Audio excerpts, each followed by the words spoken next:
Hi, my name is Brian Tokoyoshi, and in this Lightboard we'll be talking about Zero Trust Cloud Security. Now, if you're thinking about this from the standpoint of what type of people have access to your data, that you have to think about the sources of the data. One, you have applications that are in the data center. Two, you probably have applications in public cloud. You have applications that are in SaaS, and so forth and so forth. So when you think about the different technologies that are involved to control access, there are many different ways to provide access controls.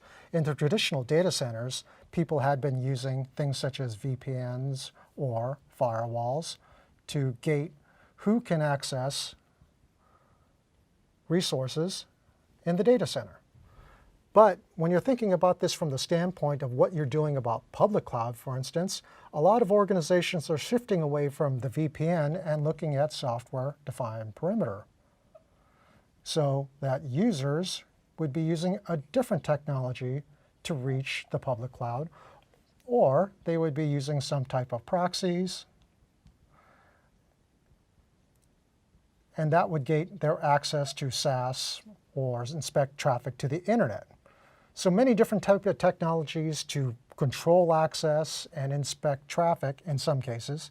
And there are even other ways when you think about the modifications that people are actually doing to the application itself to control the authentication.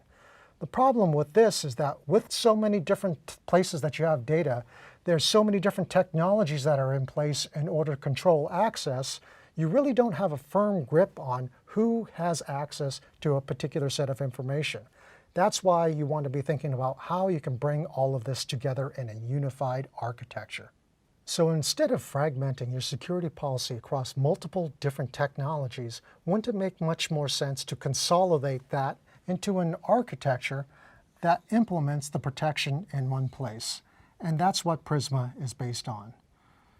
Prisma uses the principles of zero trust to make sure that you always know who is accessing the applications that you have, and you stay in control of data so that you know where your data is and where it's going.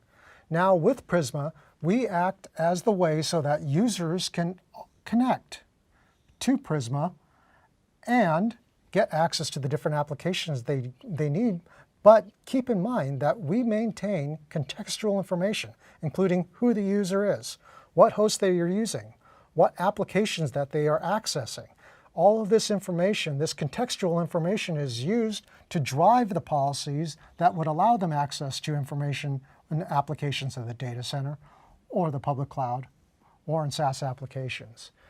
Now, you're probably wondering, how can we do this? We can use both the model where we take a managed device, where we use an app that automatically connects to Prisma, as well as support the ability to use unmanaged devices and use BYOD devices to access the appropriate level of applications that those users should have as well. So that's Prisma in a nutshell, and being able to use this for zero trust in order to protect your data.